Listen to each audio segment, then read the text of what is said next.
Et que ça fait du bien d'enfin vous retrouver sur le BTC face au dollar après cette fameuse bougie rouge. Alors quel plaisir de l'avoir, je vous cache pas, ça valide des vagues, ça invalide d'autres vagues et enfin on va pouvoir rentrer ensemble dans des nouveaux trades pour ceux qui se seront bien entendu faire prendre leur stop, ceux qui n'ont pas en tout cas encore été pris par le stop parce qu'ils sont rentrés à 12 500, à 16 000, 17 000, 18 000, 22 000, 23 000, etc. Bah vous ça se passe bien également, vous continuez à monter votre stop loss avec les supports majeurs et bah, tout se passe bien et vous continuez à faire des pépettes. Malgré tout, ceux qui veulent rentrer dans un nouveau trade, bah, c'est l'opportunité enfin de confirmer des grandes vagues, vous allez le voir. Ça va également annuler des petites vagues qui étaient vues dans des extensions. Et enfin, eh bien, le BTC nous donne une direction simple, et c'est-à-dire qu'on peut enfin s'appuyer sur quelque chose de beaucoup plus affirmé et repartir sur un décompte beaucoup plus net et beaucoup plus sain. Maintenant, on va analyser ça durant cette vidéo-ci, bien entendu, avec énormément de plaisir. Je vous dis, je suis extrêmement excité. J'attendais cette bougie rouge. Je me dis, mais quand est-ce qu'elle va arriver? Je vous le dis, on n'essaye pas de shorter le marché. On le long, d'accord? Donc, je ne rigole pas avec ça. On va faire un trade haussier sur cette bougie-ci. On ne va pas essayer de le shorter. C'est ça qu'il faut à comprendre, mais quand on est dans un marché de boules, eh bien, c'est ça qu'on fait. On fait des opportunités d'ouverture de trade en long sur, bien entendu, une time frame plus ou moins longue, en plusieurs jours et plusieurs semaines. Si vous faites du scalping et du sync trade en horaire, je ne vous parle pas à vous, bien entendu. Mais autrement, chaque bougie rouge importante sera l'occasion de la racheter pour repartir à la hausse. Donc maintenant, on va regarder ça, bien entendu, durant cette vidéo-ci, mais juste après, encore une fois et toujours, vous le savez, la fameuse intro. Et c'est parti, on se retrouve enfin ensemble sur le BTC face au dollar qu'on va analyser. L'intro a été faite et juste avant, comme toujours, je voulais remercier les personnes qui font des donations à la chaîne. Elles font des donations pour soutenir le temps chronophage énorme que me demandent ces analyses quotidiennes, également pour soutenir la pédagogie que j'ose apporter de manière correcte et également tous les plans de trading que je place. Pour le moment, tous les plans de trading installés depuis plusieurs mois sont gagnants, sauf un. C'est-à-dire que même le dernier trade qui a été ouvert, rappelez-vous, je ne sais plus à combien, mais qui a été ouvert aux alentours de, je ne sais plus, on l'a ouvert à combien? 32 000 dollars, je pense, je ne sais plus. Dites-moi dans les commentaires, 30 500, je pense. Je ne sais plus trop, mais c'est pas grave. J'étais pas dans ce trade-là, mais je l'ai montré. Même ce trade-là est gagnant. C'est-à-dire que vous avez déplacé votre stop à votre point d'entrée, vous avez pris le TP de sécu, et donc maintenant, il est gagnant légèrement. Non pas de manière extravagante, mais il est gagnant. Donc il n'y a pas de perte, et c'est ça qu'il faut retenir, bien entendu. Malgré tout, du coup, comme dit, ceux qui veulent bien récompenser la chaîne, parce qu'on en est toujours là, les donations, j'ai oublié d'expliquer ce que c'était. Ceux qui veulent récompenser tout ça, finalement la pédagogie, les trades, tout, vous pouvez le faire. Ça fonctionne d'ailleurs par palier de donation. Et vers les premiers paliers de donation, je remontre cela, je vous envoie en contrepartie toutes les règles d'Elliott en français. Je rappelle également, j'ai écrit ce PDF de manière très concise. L'objectif, c'est pas vous envoyer 500 pages pour faire du feu, avec beaucoup de pages dans lesquelles il écrit des choses, mais qui veulent rien dire. Ici, chaque ligne veut dire quelque chose en une trentaine de pages. Chaque ligne a son importance et ses explications claires. Donc là, l'objectif, c'est vraiment de transmettre de la connaissance et non pas faire semblant en vous disant, vous avez vu, vous allez recevoir beaucoup de volume. Non, l'objectif, non, pas du tout. C'est que vous appreniez quelque chose. Vous lisiez tout et que vous soyez autonome avec mes vidéos et l'appui du PDF le plus rapidement possible. Donc ça, c'est le réel objectif. Maintenant que tout ça a été dit, ma logorée du début est également un peu dite. Bon, c'est fini. Let's go dans le vif du sujet. On voyait ensemble la construction, bien entendu, des vagues. Ce qui vient de se passer, écrasement. D'ailleurs, on a fait un cours la nuit passée sur le RSI, donc par rapport au BTC. Je vous ai dit, faites attention à la time frame 4 heures. Quand on cassera le niveau de la time frame 4 heures que je vous avais montré pour les sous-vagues, on invalidera ce scénario-là et on attendra d'autres signaux pour rentrer dans un nouveau marché boule. Ça y est, on a d'autres signaux, on a une grosse bougie rouge, vraiment d'une belle intensité, et donc on va rentrer en trade dessus. C'est-à-dire que plus précisément, j'annule toutes les grandes vagues, ou en tout cas les petites vagues qui partent en extension, c'est fini. On a fini pour ma part ici, une grande vague ici qui est indiquée en jaune. Précédemment, je pense que dans mes anciennes vidéos, elles étaient indiquées en blanche. Mais j'ai changé les couleurs pour que ça soit plus visible, plus beau, entre guillemets. C'est beaucoup plus joli comme ça, vous ne trouvez pas? C'est-à-dire que, voilà, en fait, j'ai validé ceci. J'ai validé ceci, boum, 1, 2, 3, 4. Donc la 4 à venir, d'accord? 4 à venir, 4 peut-être déjà trouvé d'ailleurs avec son bottom, mais 4 à développer. C'est-à-dire que normalement, je précise, il faudra quelques petites bougies encore, c'est-à-dire dans la construction des niveaux de prix où on est. Ah, ça fait pas un petit rectangle. Ah bah oui, je suis bête. Voilà, dans la construction ici, une phase de consolidation, extraction vers le haut, d'accord? C'est plutôt ça à quoi on doit s'attendre. On ne doit pas s'attendre, que sais-je moi, ah oui, mais du coup, où est-ce que je voulais en venir? On ne doit pas s'attendre à ça. Donc je vais montrer directement, si j'arrive à supprimer tout cela, et le petit point jaune également ici, on ne doit pas s'attendre à ce qu'on ait fait ça, et puis d'un coup, paf, ça, d'accord? Non, on ne doit pas... Ça peut, hein? mais c'est pas à ça qu'on doit s'attendre. Normalement, il y a une consolidation un peu plus longue de cette affaire-ci qui devrait se faire, étant donné que la 1 vers la 2, donc la vague 2, a également pris plusieurs jours de développement. Ça m'étonnerait que la 4 se fasse en un jour. En un jour, hein, ça m'étonnerait clairement. D'accord. Donc vraiment, développement qui doit entrer en corrélation entre guillemets avec le degré dans lequel il est, c'est-à-dire une construction, et donc c'est-à-dire un escalier assez important. J'en parle souvent de ces fameux escaliers, hein. Je vais venir avec les Fibo, etc. après, 2 secondes. Hein. D'abord, chose simple, et puis après, on avance petit à petit. C'est-à-dire que ces fameux escaliers-là sont super importants. C'est-à-dire que, je le dis, ce sont vraiment des étapes. Durant, il y a une consolidation du cours, là où finalement, il va y avoir vraiment une recherche entre les vendeurs et les acheteurs, et un appui réel pour la construction à venir. Donc c'est vraiment une construction très saine, c'est ce qui permet finalement de se dire, ok, on a passé une étape. Ok, là, il y a une discussion entre les vendeurs et les acheteurs. Les acheteurs et les vendeurs ont trouvé un prix pendant un certain temps qui leur correspondait. Et ensuite, finalement, les acheteurs ont gagné la main. Ils ont été finalement beaucoup plus nombreux et le cours continue à monter. Donc là, ici, ce qu'on s'attend, c'est de connaître ce qu'on a connu précédemment. C'est-à-dire qu'il faut prendre des petits rectangles, CMA, ça sera plus simple. Précédemment, des escaliers qui se dessinent. Ici, un premier escalier de dessiné. D'accord, je vais le mettre en vert, c'est des escaliers positifs. On va dire ça comme ça. Hein. Ici, deuxième escalier de dessiné. Un escalier, belle zone. On repassera plus sous cet escalier-là. Deuxième escalier, belle zone. On repassera plus sous cet escalier-là. Troisième escalier qu'on peut identifier également assez important, il est ici. D'accord ? Actuellement, pump.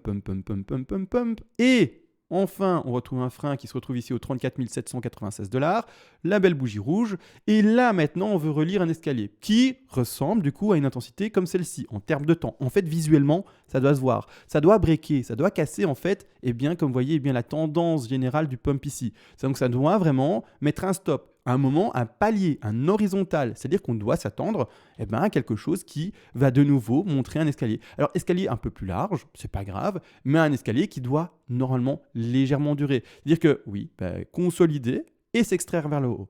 Consolider, donc je dessine, hein, je suis vraiment très pédagogue, hein, vous le savez, hein, donc je fais pour les débutants.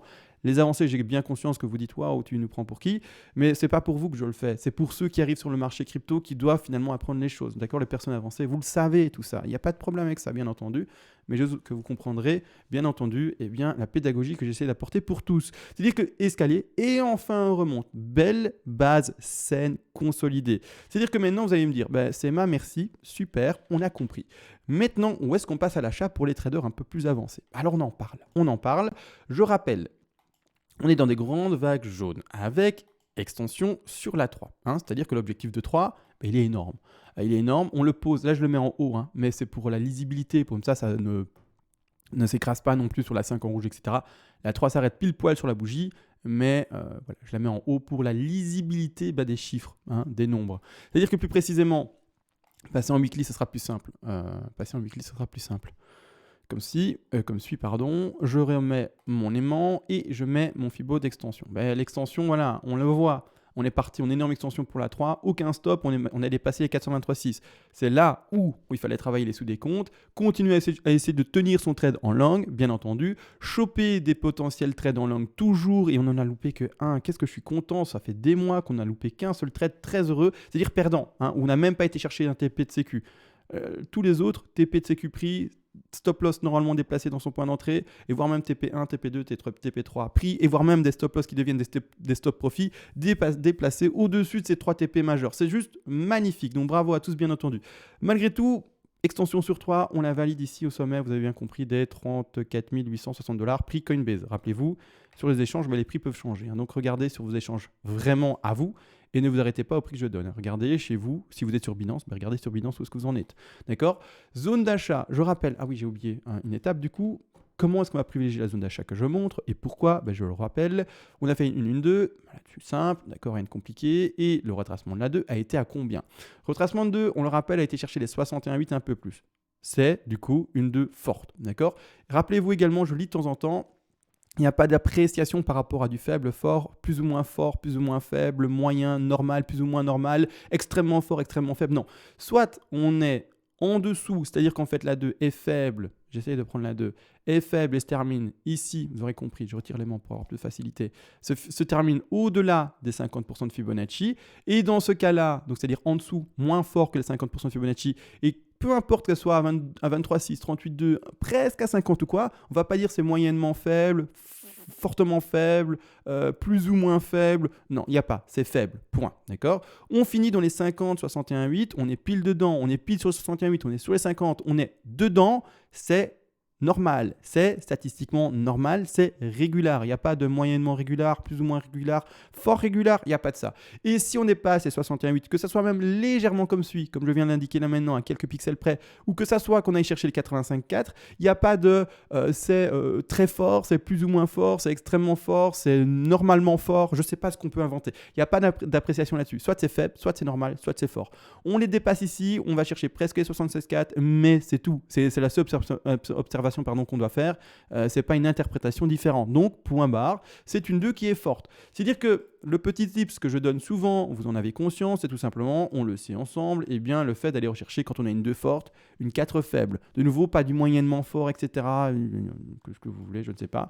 C'est-à-dire qu'on prend notre Fibo, on le place, zone d'achat 23,6, va chercher maximum les 38,2 normalement. C'est-à-dire que la zone d'achat privilégiée, c'est le Fibo rouge, mais qu'on peut et également aller chercher les 38,2 maximum. Donc la zone d'achat élargie, eh bien c'est quoi? C'est ça. Le prix où on est là, d'ailleurs, on a été chercher au milieu. La zone d'achat plus précise pour quelqu'un qui, eh bien, entre guillemets, est pas agressif, mais qui achète les Fibos parfaits, eh bien là au contraire, c'est plus du tout cette grande intervalle-là. Intervalle d'achat, propre tout de même, celui qui est rentré dans ce rectangle, c'est nickel. Mais quelqu'un qui est plus précis dans son travail, plus pointilleux sur son travail, va essayer de rentrer sur les 23,6. D'accord? C'est-à-dire quelqu'un qui va essayer de rentrer sur un trade à 28 906 $. D'accord? Là, on a été chercher un peu plus bas. On a été chercher les 27 673 $. Dans cette configuration-ci, bien entendu, je préconiserais de mettre son stop loss. Je ne sais pas où vous l'avez mis, mais au 38,2. D'accord? Histoire de dire, on fait une faible sans aller chercher les 38,2. D'accord? Si on va chercher les 38,2 plus, on n'est plus dans une 4 qui est faible et du coup, on sort des stats et donc on se repositionne. On regarde de nouveau qu'est-ce qu'ils dessinent. Est-ce qu'on part dans un crash de nouveau vers les 6 000 $? Je ne sais pas, je dis ça au hasard pour un peu choquer les gens et pour voilà, faire comprendre qu'on ne lit pas l'avenir. Mais là, je ne sais pas. C'est-à-dire qu'on va regarder ensemble l'exposition de cette, par exemple, ouverture de trade. Je suis sûr, sur les 10 000 personnes qui m'écoutent, minimum par vidéo, parce qu'en fait, comme je fais 3 vidéos par jour minimum en ce moment, qu'il y a minimum 12 000 à 14 000 personnes qui regardent ma vidéo en moins de 6 heures, c'est hallucinant. Qu'est-ce que vous faites? Pourquoi vous êtes aussi présent? Je ne sais pas. Mais c'est-à-dire que, premièrement, on va regarder ensemble l'exposition de ce trade potentiel. Malheureusement, maintenant, on a déjà rebondi. Oui, c'est comme ça. C'est pour ça que je précise. Là, pendant la bougie rouge, je reprécise, je faisais une analyse, comme ça vous savez tout, en privé. Je suis débordé d'analyse privée en ce moment. Malgré la fréquence énorme quand même de vidéos sur le BTC, là, je faisais une analyse sur l'euro USD. Comme ça, vous êtes au courant, on voyait la hausse de l'euro USD, le frein potentiel bientôt vers 1 point et quelques. Enfin bref, on était en train d'analyser ça juste avant le BTC. C'est-à-dire que quand il y a la chute, moi, parfois, je fais autre chose et je ne suis pas présent. Ça arrivait hier également quand j'analysais le TH, je pense. Je pense que c'était hier. Mais du coup, voilà, désolé, ceux qui essayent de faire du copy trading, je vous invite à ne pas faire de copy trading. D'accord? Je vous invite à trader quand vous avez appris la méthodologie, quand vous savez trader par vous-même, quand vous avez appris les choses et par après faire vos propres trades. Et peut-être regarder mes vidéos pour avoir une vision de comment bien ça se construit, comment est-ce que moi je peux également voir les choses, si vous voulez un peu perfectionner certaines choses et certaines choses que vous n'avez peut-être pas compris. Mais le copy trading, c'est pas ici. D'accord? C'est-à-dire que j'ai pas de problème à montrer un trade que du coup je n'ai pas montré en vidéo ou en tout cas j'ai pas eu le temps de développer parce que j'étais occupé à faire autre chose. C'est-à-dire que ici ceux qui font du vrai trade, qui ont appris la méthodologie, qui ont du coup potentiellement enfin ouvert un trade sur les 23,6% de Fibonacci. Votre exposition elle est de combien si vous mettez votre stop loss à 38,2? Position de long, on va le symboliser bien entendu par rapport à ces 23,6, on le dit, c'est-à-dire ici une exposition 12,53. C'est pas la plus flatteuse. Maintenant, l'important, c'est du coup de regarder le ratio. Donc, c'est-à-dire les objectifs haussiers de ceci. Est-ce que c'est intéressant? Oui, non, etc., etc., etc., etc. Je prends, pour finir, mon Fibonacci d'extension. D'accord? Je vais également expliquer rapidement le risque management aujourd'hui. Mais très rapidement. Je le mets pour le moment par rapport au réel bas de bougie rouge connu. Je ne vais pas inventer un bas. D'accord? Je ne vais pas dire que ça va descendre peut-être plus, alors que ça va peut-être pas descendre plus. Donc, je prends, au moment où je fais la vidéo, ce calcul par rapport au plus bas connu pour voir les ratios à attendre.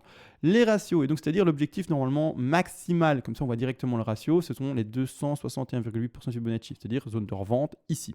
Je vais mettre les autres TP bien entendu, mais c'est-à-dire un TP à positionner aux 37 277 $. D'accord? Ça nous ferait un ratio de, on va regarder si c'est intéressant ou pas, ça nous ferait un ratio de 2,31. c'est quoi que dedans, c'est pas super, d'accord? C'est-à-dire que, on rappelle, étant donné qu'on va prendre des TP divers et variés, on va prendre un TP à 261,8, on va prendre un TP à 161,8, on prend un TP également à 100% de Fibonacci, d'accord? On prendra également un TP de sécu et qui, normalement, a été pris à 61,8. Maintenant, on est au-dessus, donc prenez un TP de sécu si vous avez été dans ce trade-là.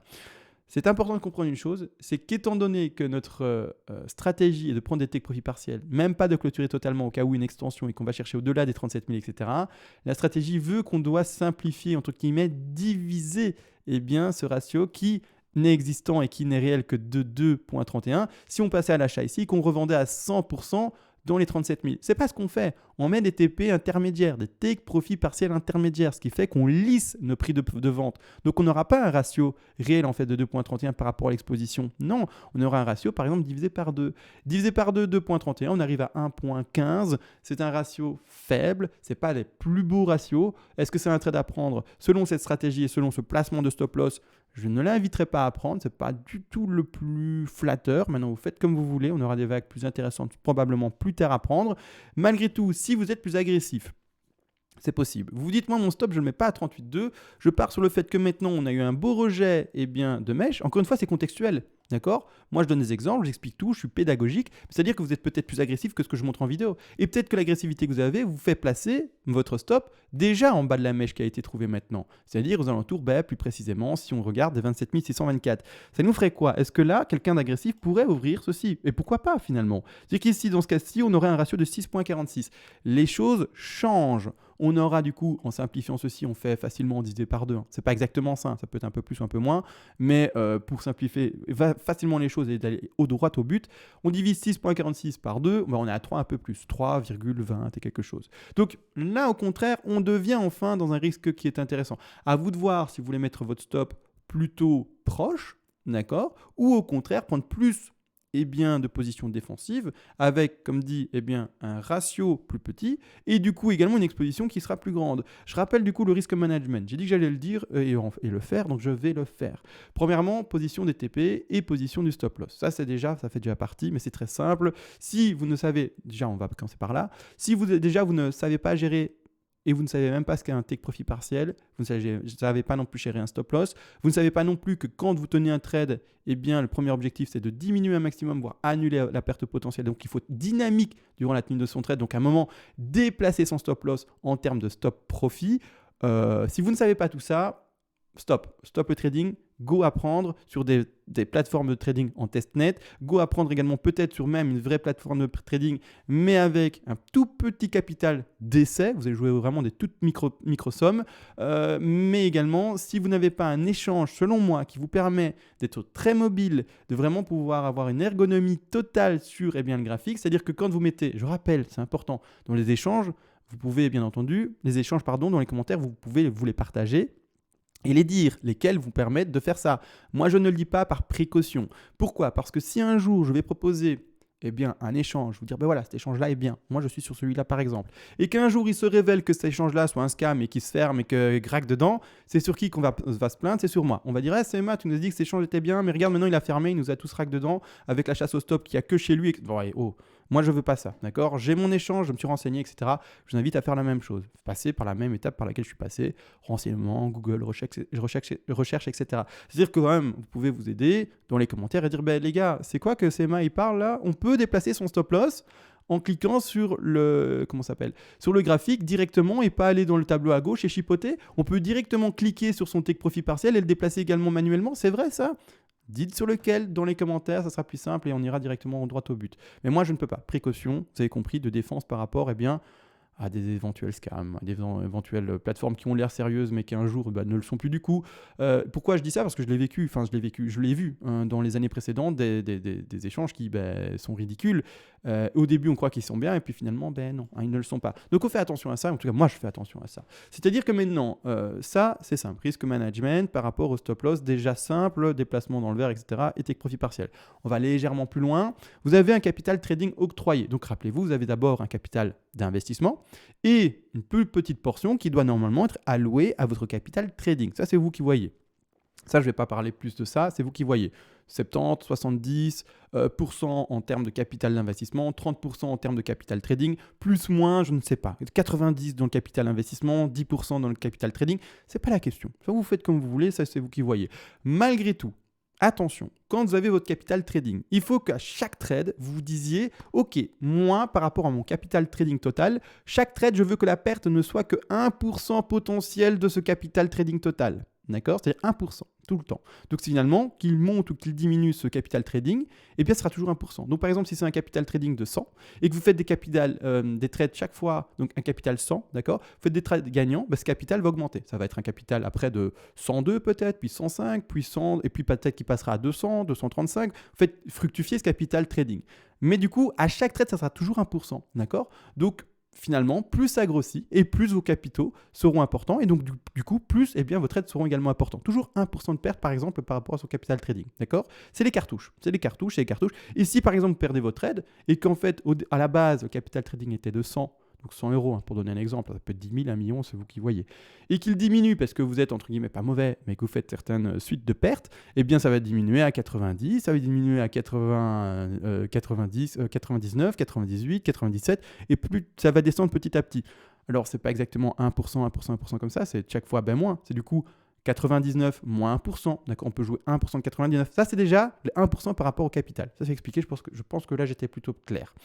Maintenant, ce fameux 1%, il va être déterminé, il va vous dire, ben voilà, ce 1% vaut par exemple par rapport au 100, 1 euro ou 1 dollar, ça dépend de la paire qu'on travaille.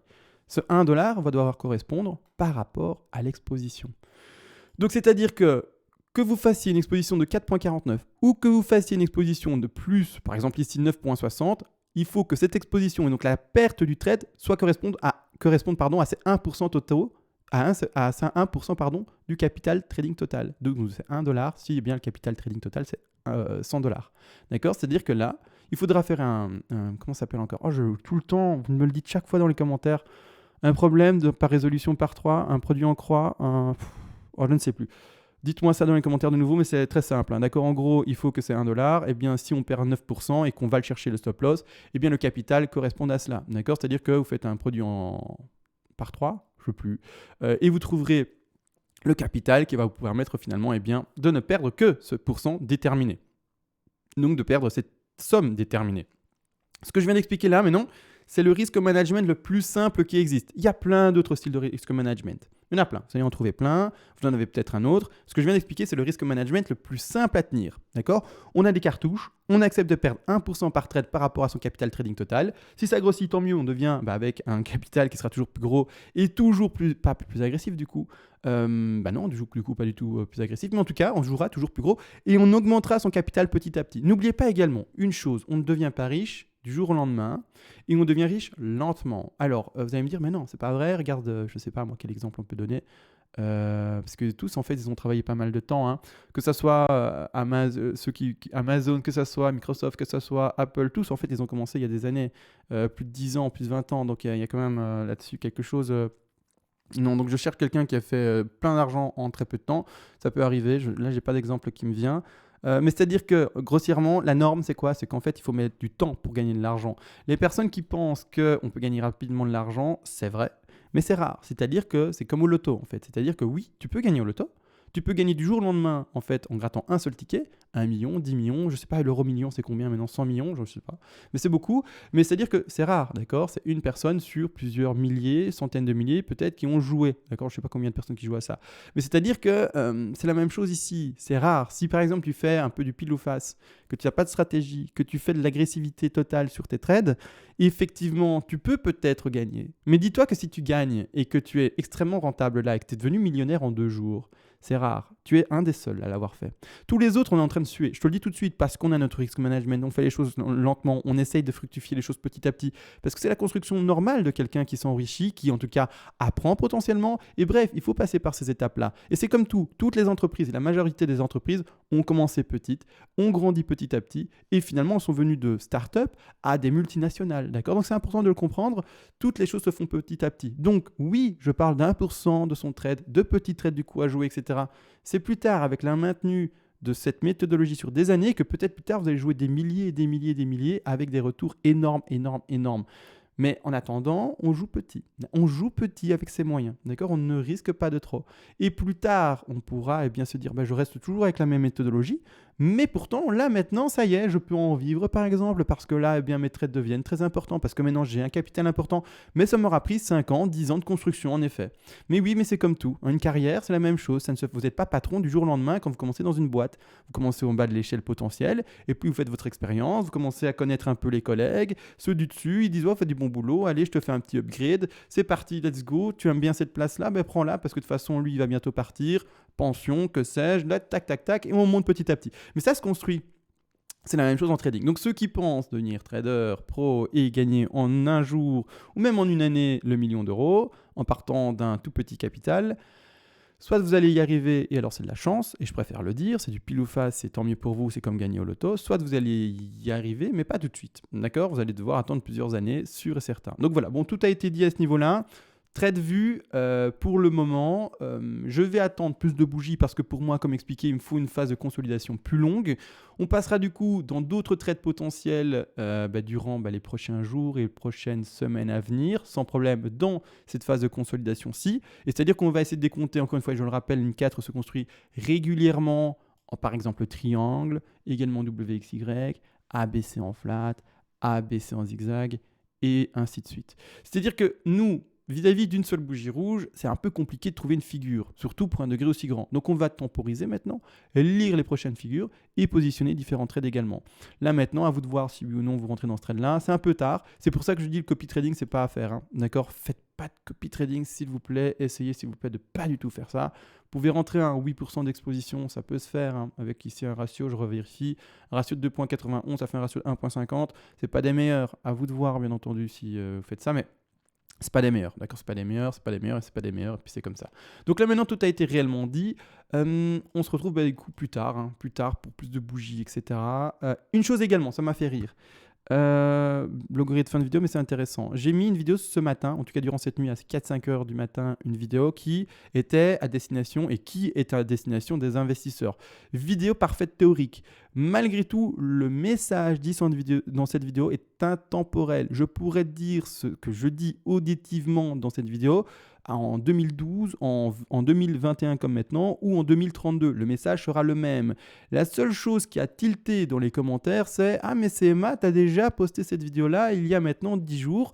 Du coup, tu t'es trompé d'upload. Donc non, en fait les amis, je ne veux pas devenir fou à répéter la même stratégie à tenir tous les 2 jours, tous les 3 jours aux investisseurs. Les investisseurs, je suis désolé, mais c'est tellement simple. Le trading, c'est autre chose. Le trading, il y a des rebondissements, il y a des repositionnements, il y a des invalidations.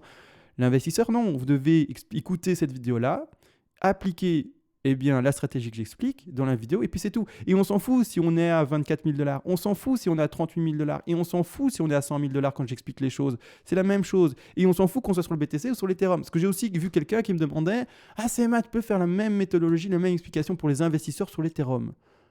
Gros bug, mais c'est le même. Je n'ai pas compris du coup. Qu'est-ce qui se passe? Pas compris. Mais donc, c'est-à-dire que maintenant, ce que je vais faire, j'ai compris que ça avait un petit tilt et que tout le monde ne captait pas tout de suite. Et bon, c'est pas grave. Il y a des débutants et donc je comprends que parfois, c'est une vidéo d'il y a 10 jours, donc c'est plus valide. Non, il faut écouter le message. Le message est intemporel. La stratégie partagée est intemporelle. Comme ce que je viens d'expliquer par rapport au risk management, les TP, etc. On s'en fout que je l'exprime maintenant à 30 000. La stratégie que je viens d'expliquer pour une tenue de trade tiendra qu'on soit à 100 000, 200 000, 1 million, 3 millions. C'est la même chose. Et ça tient que ça soit sur l'Ethereum, le BTC, sur le Forex, on s'en fout en fait. Ça tient pour tout. Donc ça, c'est important de le comprendre. Donc du coup, je vais faire quoi? Une petite astuce, je vais faire une vidéo intemporelle, c'est-à-dire que je vais faire une vidéo sur le BTC avec l'explication, bien entendu, comme la même chose. Par contre, ça va plus tilter aux débutants, c'est-à-dire que je vais expliquer toute la méthodologie d'investissement par palier selon les profils, quel profil, enfin bref, tout. Et c'est-à-dire que quand vous allez regarder la vidéo, vous n'aurez aucun moyen de savoir si je l'ai enregistré maintenant ou si je l'ai enregistré il y a déjà 2 ans. Impossible. La seule manière que vous sachiez que c'est une vidéo qui a déjà été enregistrée précédemment, c'est que vous l'ayez déjà vue une fois. Mais n'importe quel nouvel auditeur qui arrivera sur cette vidéo-là n'aura aucun moyen de savoir si c'est une vidéo qui a été enregistrée maintenant ou précédemment, et tout en étant sur le BTC avec le cours qui fluctue. Vous allez voir, j'ai un petit truc, une petite astuce, c'est magnifique. Easter eggs de dingue pour ceux qui du coup ont écouté cette vidéo. Easter eggs de dingue qui auront vu cette vidéo pour la première fois, qui quand ils la verront une deuxième fois diront ah je connais l'Easter eggs, mais autrement voilà, je ferai quelque chose qui du coup tiltera plus pour les débutants. Ils se diront mais c'est une vidéo re-upload. S'il vous plaît, je ne vais pas devenir fou à répéter tout le temps le même discours pour les investisseurs qui est juste pas du tout passionnant parce que c'est super simple et parce qu'il n'y a jamais de rebondissement. Il n'y a rien. Hein. C'est la stratégie à tenir de manière froide, simple et puis c'est tout. Donc voilà, pas coup de gueule, petit étonnement de ma part avec un petit sourire en coin des lèvres parce que clairement c'est juste amusant d'avoir lu ça cette nuit-ci. Et les retours des personnes mais c'est une vidéo du 23 décembre ouais, et alors enfin ça change rien en fait, ça change rien, je vais pas moi comme dit devenir fou à répéter tout le temps la même chose. Bon, logoré, fin de vidéo terminée, merci à tous. N'oubliez pas également les petits commentaires dans les messages, ça aide au référencement, je le demande pas souvent, je le demande même en fin de vidéo pour ceux qui sont finalement pas fanatiques mais qui écoutent vraiment la vidéo complète. Mettez un petit commentaire, un merci, peu importe, un partage, qu'est-ce que vous voulez dire, je ne sais pas, mais ça aide pour le référencement, etc. Ça fera en sorte de pumper, mine de rien, la chaîne et de faire qu'ensemble, on puisse évoluer et continuer à perdurer dans le temps un maximum de temps. Sur ce, tout a réellement été dit. Désolé pour la fin de vidéo qui était peut-être un peu longue. Sur ce, on se laisse et ciao.